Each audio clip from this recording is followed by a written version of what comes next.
computer. Yes, we are now recording. Okay. Good evening, everybody. I'm Cynthia Spielman. I'm the president of the Beacon Hill Area Neighborhood Association.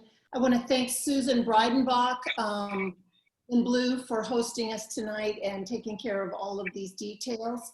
Can we do an adoption of the agenda? Susan, would you put the agenda up, please, so that people can take a look at it? Sure.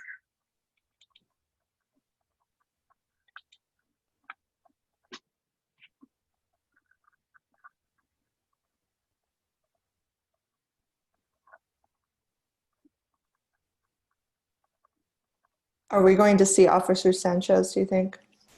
I sent him notice last Thursday, so I know that was an issue that he doesn't get emails on the weekend, so I sent it on Thursday. I'm not sure if he's come yet or if he is. If not, I'll contact him personally for next month.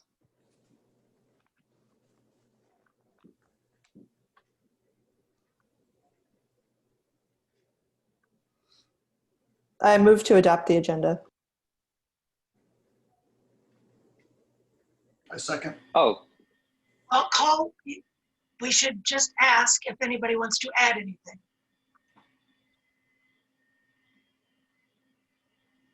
Do you? No, well, you at least have to ask. Okay. Does anybody want to add anything to the agenda? Because this is the appropriate time to do that. Thank you, Susan.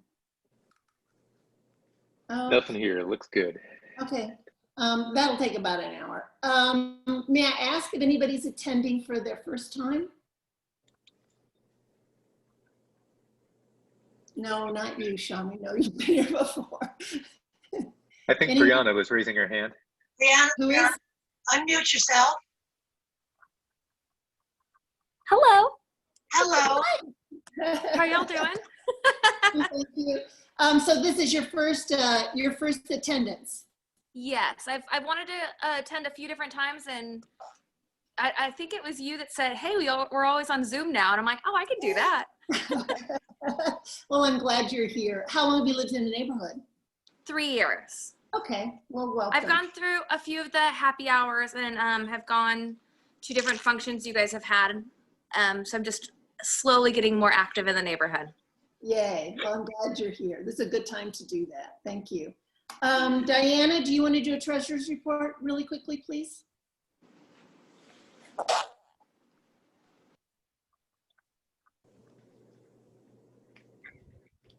Diana? Is Diana here? I don't see her. I see her husband. Okay. I'm here. Oh, There she good. is. I couldn't get on for some reason. I was having trouble. Did you want to, have we been doing treasurer's reports, or are we just referring people to the Beacon? Just briefly, I have it in front of me. So as of, we didn't have a lot of activity in October. We have an ending balance of $7,713.12. Okay, wonderful. And of course, people can look at the Beacon if they, Yes. Okay. I forgot a step really quickly. Can we approve the general minute meetings for October 12th? I'm sorry, I don't have them with me, but they are in the Beacon. I move to approve the minutes. Sure, I'll second. I have them also pulled up if you want to look at them, but it sounds like everyone's approving them. Normally, unless they usually will call me directly, or you directly actually, and say, I want to make, this is wrong. But most of the time, I've rarely had anybody challenge the minutes at a meeting. If there's some small error or some confusion, they'll usually contact you personally. So that's not unusual. Can we accept the minutes? All in favor? All in favor? Aye. Okay. Any opposed? So did anybody have any questions for Diana? For the treasurer's report? No? Is Officer Sanchez here? Albert Sanchez? Okay. Well, tonight we have some city guests that are going to present on the large area rezoning. We have Alina Phillips from DSD, Kat Hernandez, zoning administrator, and Juanita Romero, large area rezoning senior planner, and they'd like to introduce the process to Beacon Hill. So it's all yours. Good evening. Hey, Kat, I don't know if you wanted to intro, but it looks like, no, you're just listening. Okay. Well, then it's all me this time. Good evening. I'm Alina Phillips. I am the manager of the large area rezoning projects that we do here in San Antonio. We've got with us Juanita Romero. She is my senior planner. And we just wanted to join you guys and explain a little bit about the process that we use for these large area rezoning projects. We are currently finishing up Monte Vista, and it's going to City Council this next month. And it's a smaller project than your areas because your areas are combined. The Monte Vista project is about 450 properties, and your two neighborhoods combined is 1,650 properties. We're just going to ask that y'all be with us as we go through these in our analysis and research processes, because that is a lot of properties to go through. And so just to give you an idea of what we do and what our process encompasses, is basically more tedious than you would imagine, but it's oh, I'm sorry, I thought I heard somebody asking a question. But the project encompasses research and analysis, which includes BCAD information, CPS meter information, site location information. Sometimes we gather that off of Google Map, but most of the time, and as we've done or are trying to do, is take pictures of the actual properties that we have questions with, or that maybe some of the information that we have doesn't exactly match. So we try to verify in those manners, but one of the more important ones is that we get public input, and that's a part of the process that we value and is part of the community processes. So we look forward to our upcoming community meetings. So be on the lookout for notices that you'll receive as to when the meetings will occur. We did send a map that actually separates the two neighborhoods, as y'all are divided by the railroad tracks. And so we wanted to do, the first section is the west section, which would be Beacon Hill. And the second section would be Alta Vista, which is the east side of the project. So we have sent those maps, and if you need us to resend them, Cynthia, we can certainly do that, just to kind of give everybody an idea of the process that we're going through. We're going to do the west side first, and then we're going to move over to the east side. And we've actually divided it again into quadrants just for our consumption of the information, and it makes it a little bit more easy to go through each property. Also, want you to know, we're working on a website where we'll post the maps. We'll post information regarding the community meetings and how the process is going and that sort of thing. So be on the lookout for that too, and we'll be sure to share that with you, Cynthia, so that you can disperse it email-wise. But the notices will come through the mail, snail mail. So, and I think that's it for us. Do you have any questions we could answer at this point, or? Maybe I missed this part. I'm familiar with what you're doing just from reading some materials that you've sent, but can you give an overview of what exactly the goal of the project is? And Sure. What you'll be doing to zoning? I'm sorry. Sure. Yeah, no problem. We have been directed to rezone certain areas, and your neighborhood area is one of them. And what we look to do is to align what's existing on the ground appropriately, and rezone some of those areas. So I don't know, maybe a property is it's zoned as multifamily right now, but it's really a single family residence, and it only has 1 meter or something like that. And then so we change the zoning appropriately to what's on the ground, what's existing. So This there was is- a changeover from, a while back, they had, they rezoned, I'm sorry, a couple of ordinances that went through. And we go into that in a later presentation, but some things got blanket rezoned, if you will. So we're going through the details of it and making sure they're correct. Hi, this is Kat. Can y'all hear me? Yeah. Okay. I thought I'd just chime in here. This actually stems from a 2017 CCR resolution that Council District 1 did to do several areas within District 1. It included River Road, Monte Vista, Beacon Hill, Alta Vista, and the West End Hope in Action. We finished River Road, we're finishing up Monte Vista, and so Beacon Hill and Alta Vista is next. So that's what this stems from, a large area rezoning that District 1 wanted us to tackle. Could you give some examples of the type of properties that might be impacted by this? Whom might be likely to receive a notification about this? You want me to chime in there, Alina? Sure. So like Alina said, she gave you an example of where properties may have zoning that allows for more uses than what is currently there because of an old zoning code conversion when the 2001 code was adopted. So for example, you may have MF multifamily zone properties that have a single family house on them. And so the CCR wants us to take a look at those because they might be overly zoned for their use and zone them accordingly based on their current use.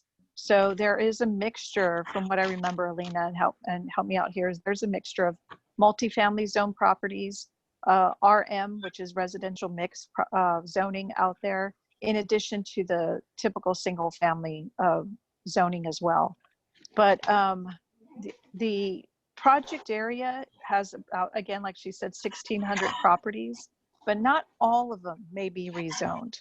But we want to be sure that everyone gets the appropriate notice within those project boundaries, but the maps will show you which ones will be rezoned or are proposed for rezoning as part of this project. And I'm noticing a chat on trying to find out where the property is currently zoned.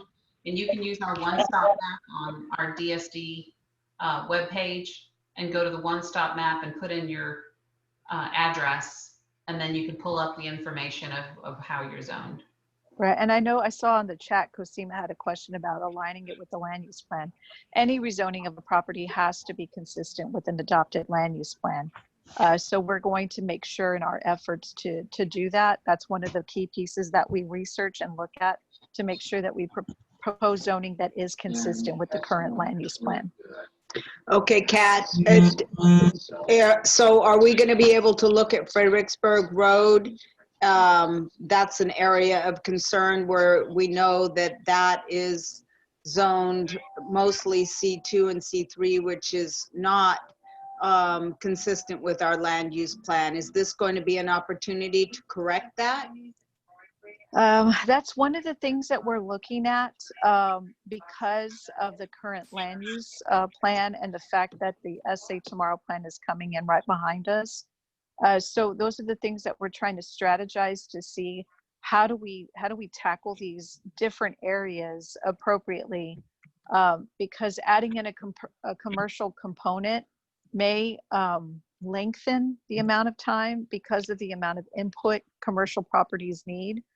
And so that's probably something that we're just going to probably need to discuss if we want to tackle residential properties first. Okay, and when you say we're going to have to discuss, who is we? So what we do is part of our process is we have, of course, development services. We work with the council office and we work with the neighborhood association, since the neighborhood was the one that approached the council office, and then kind of from there determine how long will that process work if we want to include every single property in this large area rezoning. So that's just some of the things that we'll have to strategize to see what's the best way to tackle low-hanging fruit first. So if I understand you, is the next step for us to have a strategy meeting with DSD, Beacon Hill, whether that's the board and or the zoning committee and the council office? Is that what I'm hearing? Yes, after we finish our analysis first. That's what Okay. Alina was talking about. We finish the analysis first, then we move on to discuss the strategy, and then we move forward with the community meetings. Okay, and do you have a proposed timeline? So because we're working on the Monte Vista, we're trying to wrap that up by December. And then Alina and Juanita right now are working on all of the analysis for all of the properties within this side of the Beacon Hill area. And so that's funny because we just printed maps today. So I'm starting to look at their second run through of it. But we're, again, I think Alina may have said it, but we're trying to aim for January as community meetings. So before that time frame is when we'll be having that strategy session. Okay, thank you. That's all. Okay. Ladies and gentlemen, if you're not specifically speaking, could you please mute yourself? We're getting a lot of background noise.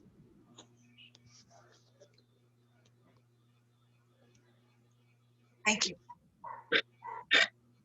Could you, how much do individual property owners have to weigh in on this? If do they have to sign off on the proposed change, or can it just happen? Say you had a single family house, but it's zoned for multifamily. Could you say, I want to leave it as it is? That's one of the things we do, take that information and put it into our analysis. That's part of what we do.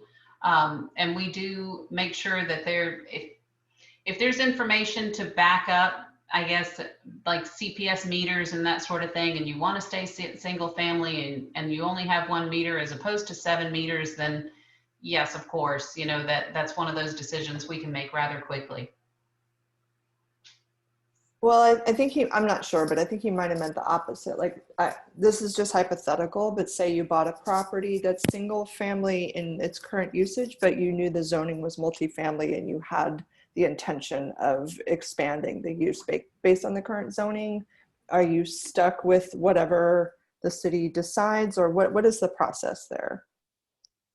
Well, our process, of course, is to gather the information first, and then we, of course, the community meetings will have the discussions there at that point.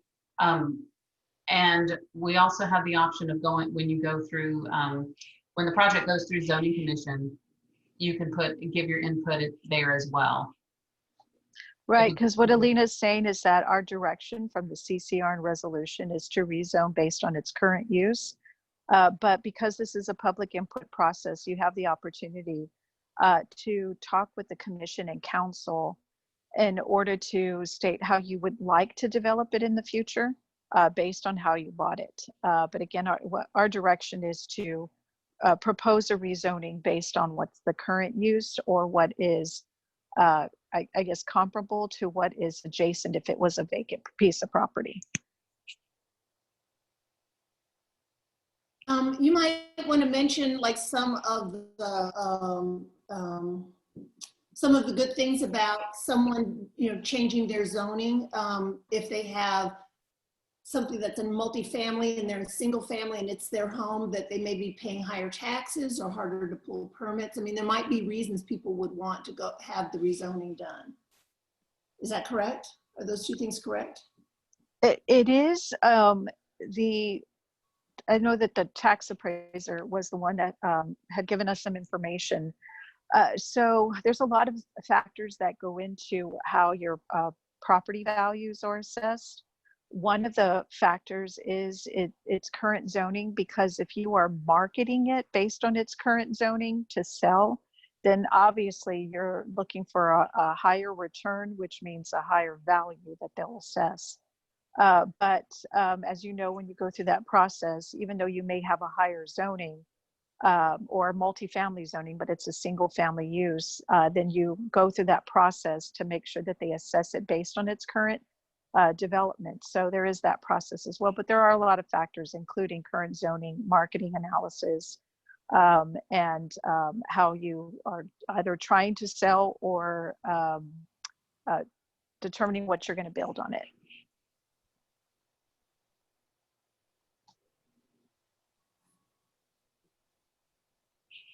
Are there any other questions? Or in chat? So as soon as you all send that to the board or to ZUD, we'll make sure that this gets out on social, on our Facebook page and in our newsletter, and we'll make sure that everybody stays informed. So as soon as we get that information, we'll share it with everybody in the neighborhood. Can I ask one last question or clarification? Kat, I'm looking at the CCR and it says consistent with the current use or land use plan where appropriate. So how do you weigh between those two, which is the most appropriate? Who is making those decisions so that we can better understand how to focus our efforts? So what staff is putting together is a recommendation to make sure it's consistent with the land use plan, but again, the direction is current use. So obviously we want to make sure that those two pieces align. If they don't, then we have to go through a process to make sure that those two do align. And then for us, it's just a recommendation. The decision really weighs with council. If somebody wants something that's different from what we are proposing, then they go through that process to talk with their council person to have their input weighed in order for the decision to go with what they would like. Okay, I'm going to ask a specific question so I can see if I understand by example. Where we have RM4 lots sprinkled throughout the neighborhood, is this going to be an opportunity where those lots are land use for low density residential to correct that zoning specifically with the RM4? I think, Alina and I and Juanita are looking at those RM properties to determine if they are more appropriate for single family residential based on how they're developed. But obviously a lot of those RM properties have multiple units on them. This RM zoning is single family residential zoning. MF is multifamily zoning. So we just want to be sure that we tackle those appropriately, especially if they have multiple units on them. Thank you. Mm-hmm. Hi, Taryn with the Beacon Hill Association. I was just wondering, Kat and Alina, could you put your email addresses in the chat in case I have any questions when I, moving forward about what you presented today? Sure, Alina can do that, yeah. I'm on my iPad, so I can't do it at the same time, Alina. No. That would be awesome. Thank you. Sure. Hey, this is Garrett Phillips. I have a question. Is there going to be any opportunity for something less than a full downzoning to single family residential, even if single family residential is the current use? So imagine a MF33, instead of taking it to like R5, maybe RM5. So you still preserve the opportunity for more people to live there in the future, but you have a little more assurance as to the form of the buildings that might be built. I would say, like Alina had said earlier, if it's not existing on the ground, then the opportunity to provide input and have sort of that in-between zoning, if you will, it would be through the commission and council process.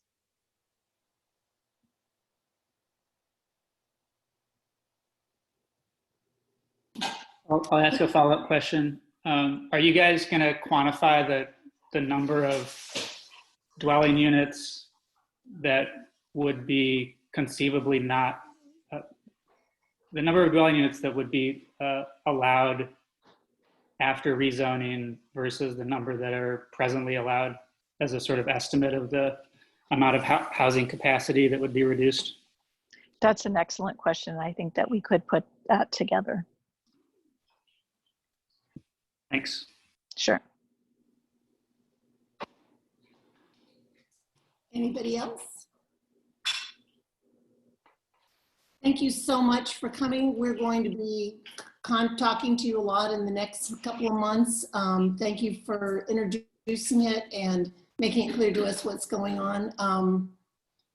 And we'll continue to make sure everybody has the information they need as we move forward for this. Thank you so much. Welcome. Thank you. Thanks for having us. Bye. Bye. Bye, Kat. Appreciate it. Yeah. Thank you. Okay. Let's move on to the holiday party update. There isn't really an update, but just with, you know, the numbers rising with COVID, it doesn't look like we're going to be able to have a party this year, but we're certainly open to some creative alternatives. I don't know, maybe a Christmas parade or some kind of, you know, Zoom neighborhood meeting. I'm not sure, but you know, it doesn't look like we're all going to be able to get together in person the way we have in the past, but there's all kinds of ways to spread cheer. So if you have some good ideas, I hope you share them with the board and Heart of the Neighborhood, and we'll pass those along. Mrs. Eller, did you want to talk about the Thanksgiving basket deliveries?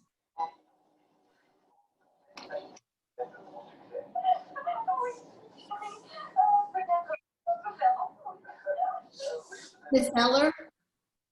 I'm afraid you're muted. Ms. Eller, you're muted. But I'll try this time. There you go. There we go. Finally, hooray. Yay.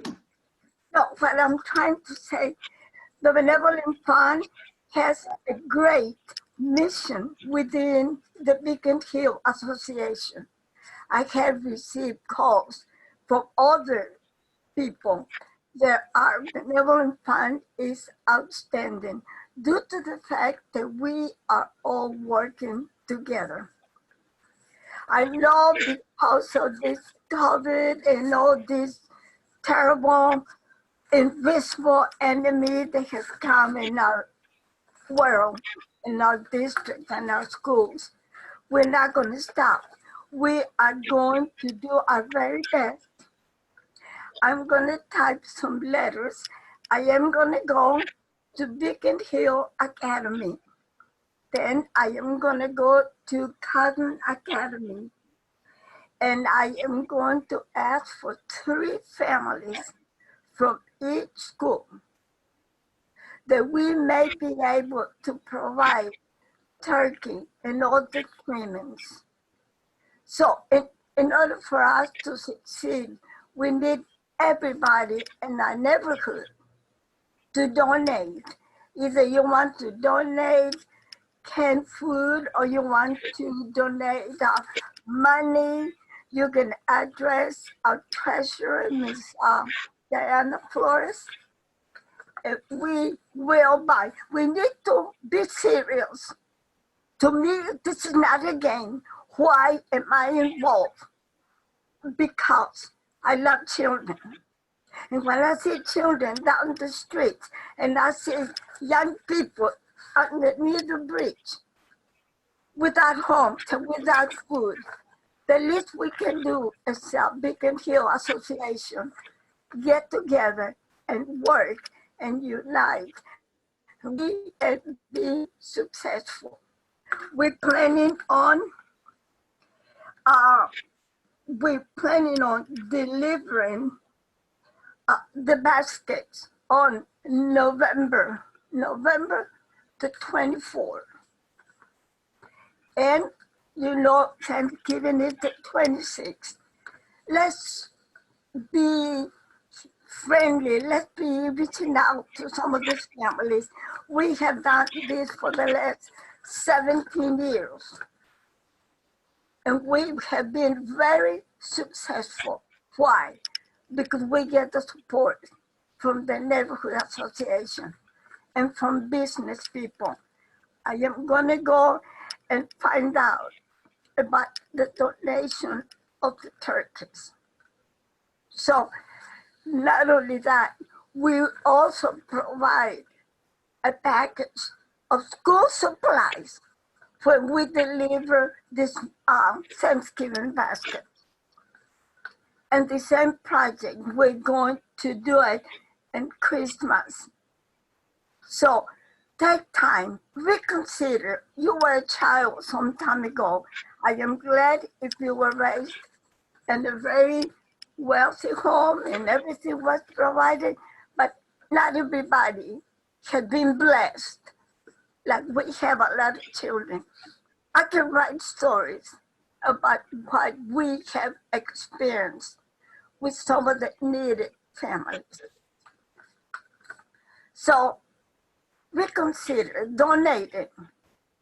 And if you have anything, come and bring it to my house and we will get the baskets ready.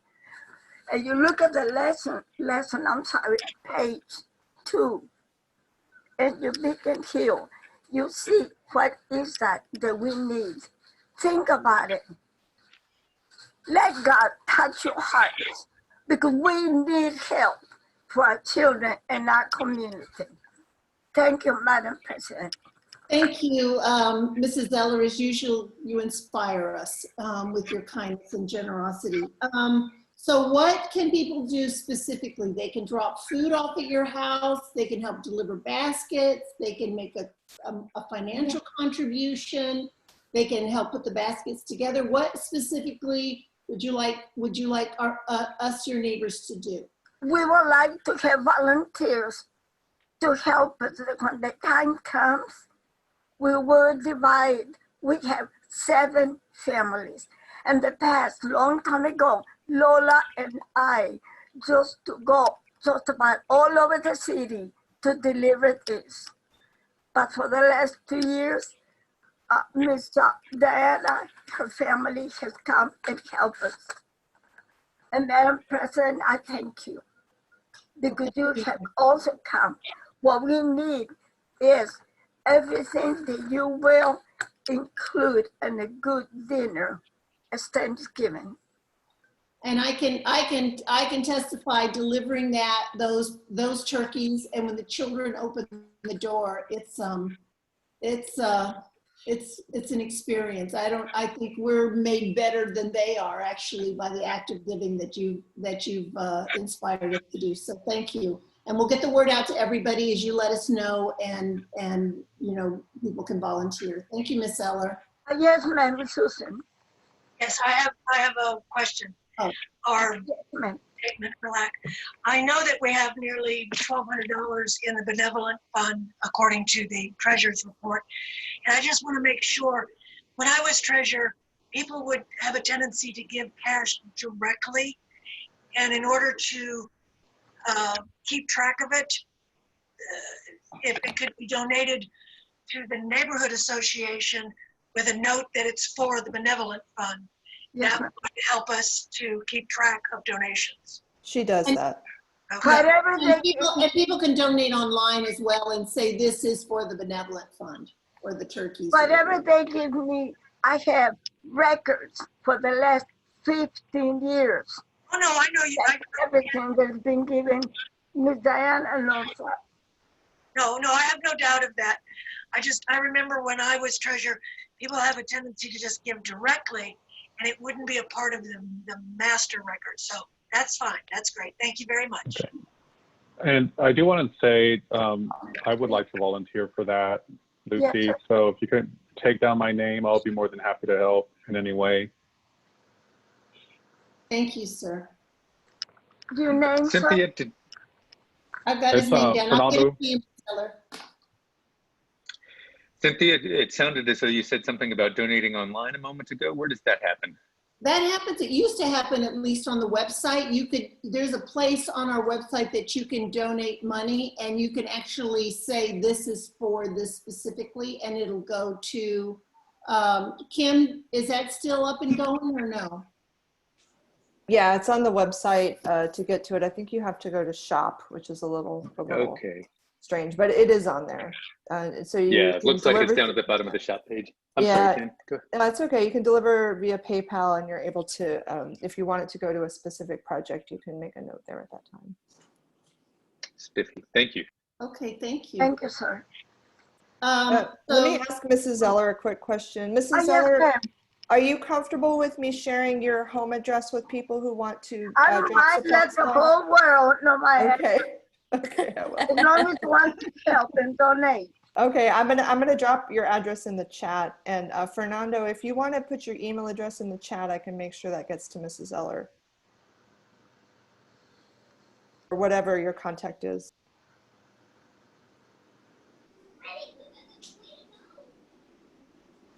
Okay, ZUD, Zoning and Urban Design Committee. Do you have a committee report or anything going on we need to know about? Cosima or Mark? So I think most people, Mark, you want to take it? You go ahead. Okay. You've been really busy. I think a lot of people are aware of the success that we had with the home at 1206 West Aguarita. And the Office of Historic Preservation will now act as applicant on that and will pursue historic landmark designation. Sidel, if you're still here, that's gonna, OHP will need to get a resolution from City Council. And so we will be looking to the councilman for his support on that. And then we have a new development going up at 1132 West Mistletoe, same developer that did the 4 homes at Magnolia and Grant. So that's going up. We have a developer that wants to put 4 units at the corner of Ashby and Grant that is zoned correctly for that. So we're hoping that they're ready to come to our meeting this month and present some plans. We've had some contact through one of our ZUD The developer members. putting a home on that lot, Ashby and Grant. I'm sorry, where did that come from?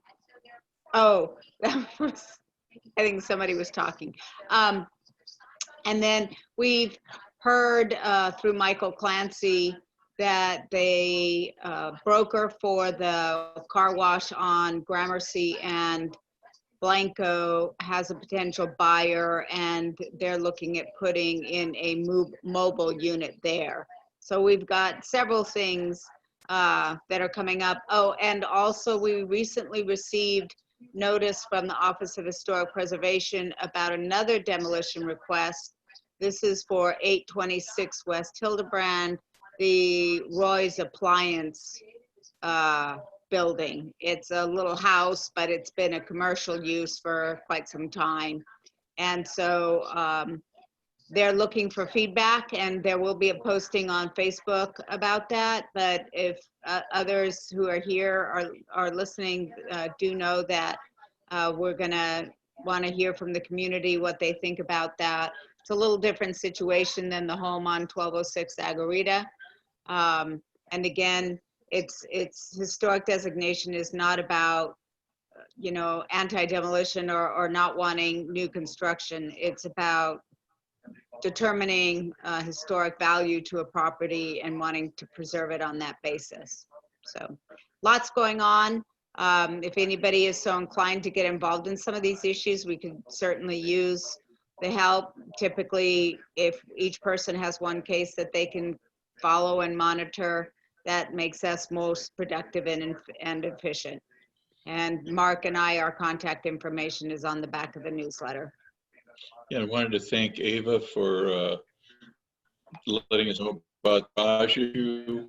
And we've been out there to the property, met with the owner and met with the developmental service department, trying to get them to make some changes to their plans on that garage and some of the other things. So thank you. We need people to tell us what's going on, because we're not out there combing the neighborhood like we could be. We just don't have the warm bodies to do it. So thank you. Thank you both.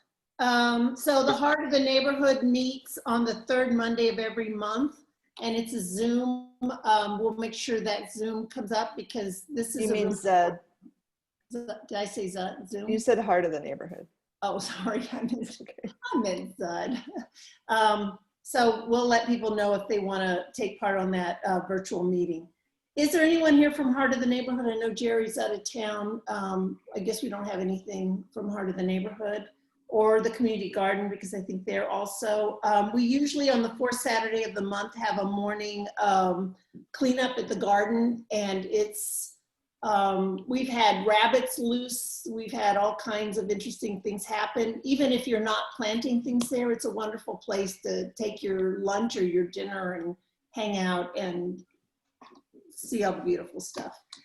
Animal care. Kim, do you have anything to say about animal care? Yeah, so for animal care, I put in a request. The board had some funds they were distributing to committees, so they had to submit proposals. So I asked for $250 so that we could start offering microchipping ourselves. It's something that a friend of mine who works for a rescue turned me on to, that you don't have to be a vet or any sort of have any professional certification to be able to do microchipping. So they did approve those funds. It will allow me to purchase 25 chips, and we would sell them at cost, which would be $10. And if people wanted to donate more, it would mean we could offer them for free to some people. And then that all said, Joe Tick has a friend who has developed some sort of microchip technology, and he's willing to donate. And so that being the case, you know, we'll find something else to do with the funds, or we'll kick it back to the board. But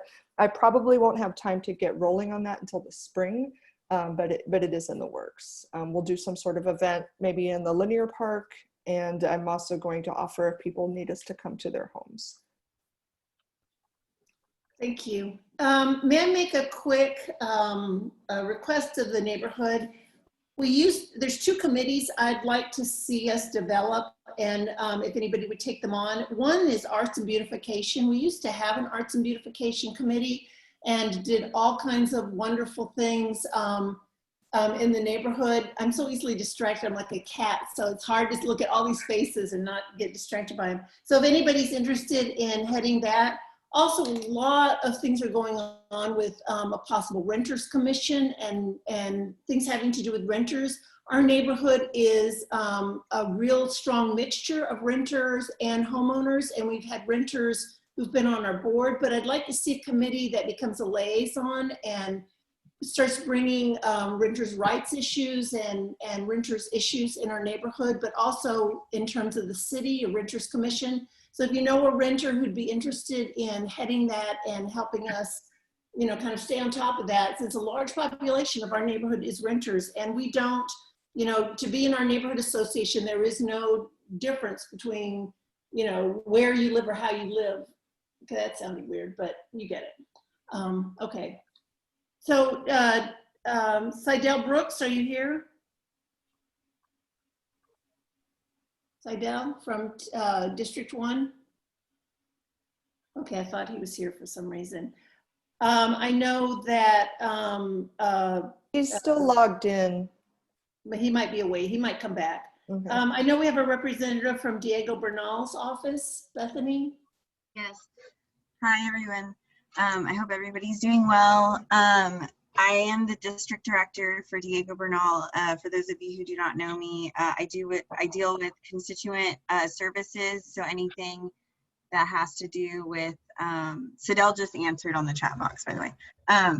Anything that has to do with unemployment or any state entity like criminal justice or anything like that, I will help you with that, and I'll also assign it to our other staffers who are social work students, and we could help you with your needs. We also have Zachary Cochran, who's our legislative director and our chief of staff. We just filed like about 30 bills today. Today was the first day to file bills. We are going to continue to file some more bills. So just letting y'all know we're working on all of that for everyone. If y'all have any ideas on bills or anything like that, I'm going to post my email and also Zach's email in the chat box. So you could reach out to Zach for policy and me for constituent services.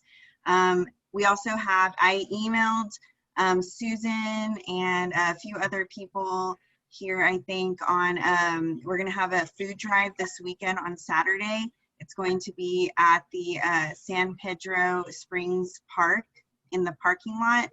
We're going to have staff there and volunteers gathering food items for San Antonio Food Bank. And in return, you will get a Diego Bernal medal. It is a medal that has Baby Yoda, and he's holding a he's holding a corn with, you know, like a lotus. So it has like corn and mayonnaise and chile on it, and then it's floating. And Baby Yoda is in a stroller. So so all y'all need to do is bring as much as you can food items, non-perishables, because we will not have a cooler or anything, but non-perishable items, so that way we can help our neighbors who are in need get ready for the holidays. Thanksgiving's right around the corner. And also just putting in there, they're going to have a Thanksgiving turkey trot, and they usually have that every year. It's a 5K. So the San Antonio Food Bank is on the world's biggest stage. And so I also gave that flyer in my email to your board leaders, and that is going to be virtual. So, you know, you could do it at home or however you want, but just trying to promote food here, because we do have a high rate of food insecurity in San Antonio, especially with children. So that's all I think I have to say. I'm going to put my information in the chat box for y'all. Thank you. Thank you for coming to our meeting, and tell Bernal hello. Thank you. I will do that. Thank you so much for letting me speak. You make a strong case with those medals. Yeah, I know. They're always unique, so it's like it's a must-have. You'll have to get one. Oh, I'm sorry. It's from 9 to 12. So that's when we're going to be out there collecting, and it will be social distance. We will have masks, gloves, sanitizer upon request for you guys. And we're going to try to limit our contact with y'all, basically opening y'all's back door, getting the food ourselves. We'll do all that work for y'all, so y'all can just stay in the car. That way we're not in contact. So we have 2 opportunities to give this season. Thank you very much. Sidel, were you here? Did you want to speak? He's having video problems, so he's dropped some information in the chat. I'm going to go ahead and read it just to humanize it a little bit. So District 1 is hosting an ACS microchipping. They're hosting ACS microchipping every Sunday in November from 9 a.m. to noon, and that's at their field office at 1410 Vance Jackson. It says for dogs. I don't know, they might do a cat if you tried. And then the other news that he has is that he says they're completing Monte Vista's large area rezoning, which is what the city just presented to us about.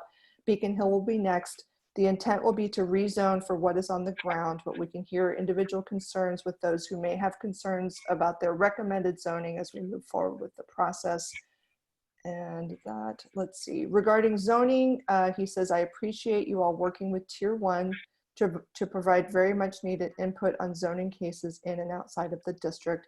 Your voices are heard and they are helpful. And so Tier 1 is, Cynthia can speak to this briefly, Tier 1 Neighborhood Coalition.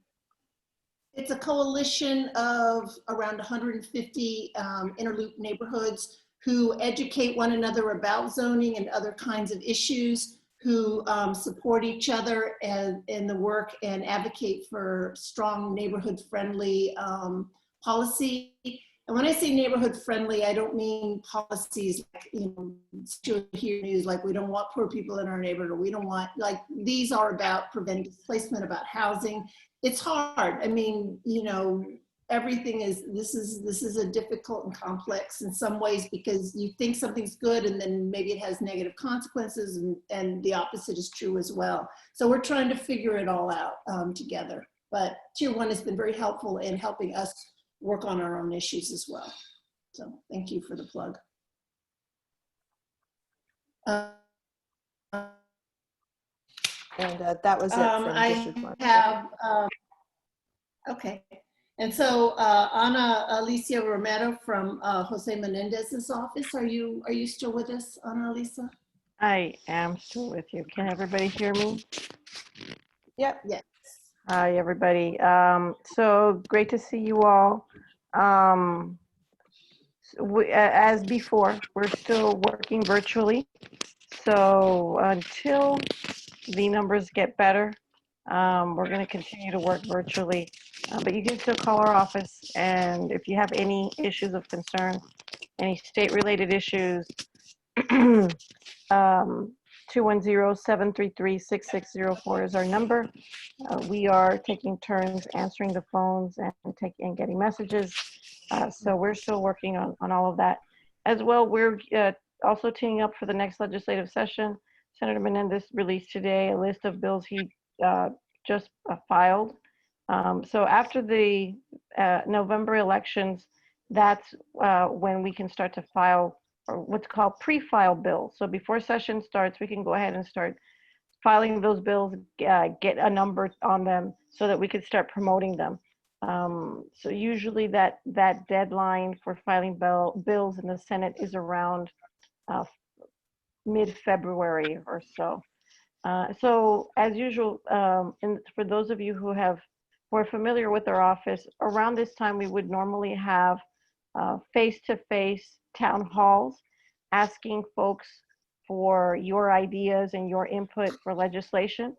In the past, neighborhood associations such as BHANA have provided input. Amongst yourselves, you decide what are your big priority issues. Sometimes you do it before session, teeing up to session, and sometimes you're responding to some of the bills that have already been filed and you'll send us a letter early on in the session. So we're still here to listen to any ideas that you have. That we will be having, the senator's been hosting or co-hosting a number of town halls with the suburban cities in Senate District 26. So he represents partial or entire cities in Senate District 26. So he represents 8. So the last suburban city will be this Thursday. That's the city of Live Oak. And then on Saturday, we are having a town hall with Mayor Ron Nirenberg. So I will put that information in the chat. These are open to the public. So this one on Saturday will be from 12:30 p.m. to 2 p.m. So after you're done donating your food, District 123, you're welcome to come on by and join us online. It will be on Zoom. It'll be an introduction for about the first 30 minutes, and then the rest will be devoted to Q&A. So please feel free to come prepared with any questions that you might have. I will also include a link to a questionnaire. So if you want to submit questions ahead of time, or you're not able to attend, but you'd like your questions asked, I'll put that in the chat as well. Also, just want to give you a heads up about some resources available to anybody. So housing legal advice hotline, there's, because of COVID-19, the housing legal advice hotline is providing free legal advice to residents of South Texas. It's a free 30-minute legal consultation, including information and advice and resources. That number is 210-570-6135. You can call and schedule an appointment. Also, we don't want to forget about the very important issue of mental health. The state of Texas set up a hotline for mental health support that is still active. So you can call at any time, and that number is 833-986-1919. So please feel free to share that with anyone who needs it. There's no shame in reaching out and asking for help. The San Antonio Food Bank will have a couple of food distributions this year, or actually 4 more. You can call ahead and pre-register. So the ones for November are November 13th and the 24th, and then a couple in December, the 11th and the 22nd. And so you just need to pre-register by calling 210-431-8326 or going to safoodbank.org and pre-registering there. And that's pretty much what we have. Again, we're here if you need any assistance with any state agencies, if you're having trouble navigating any of the agencies or with Texas Workforce Commission. We're still volunteering with Texas Workforce Commission as a staff and helping call folks to let them know about their status with Texas Workforce Commission. And that's it. So if you have any questions, feel free to give us a call or email us. Thank you so much. Thank you, Anna Lisa. Is anyone here from Lloyd Doggett's office? Okay. Well, it looks like we're going to do this in under an hour. Is there anything anybody needs to say before we go, or any comments? Or Well, I would like to make sure we know attendance. The phone number 210-392-2250. Who is that?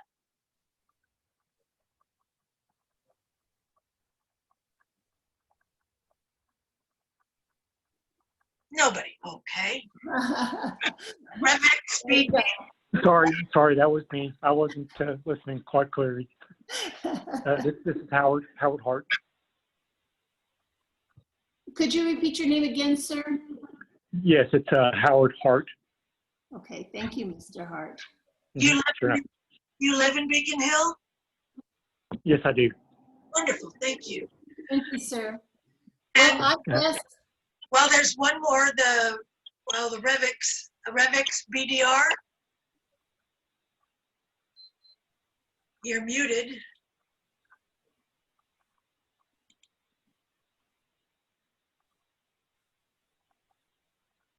Oh well. all right. Well, thank you, everybody. And we'll be posting a lot of stuff on Facebook and getting the word out about a lot of things that you heard tonight. Hope you have a great evening and a great Thanksgiving.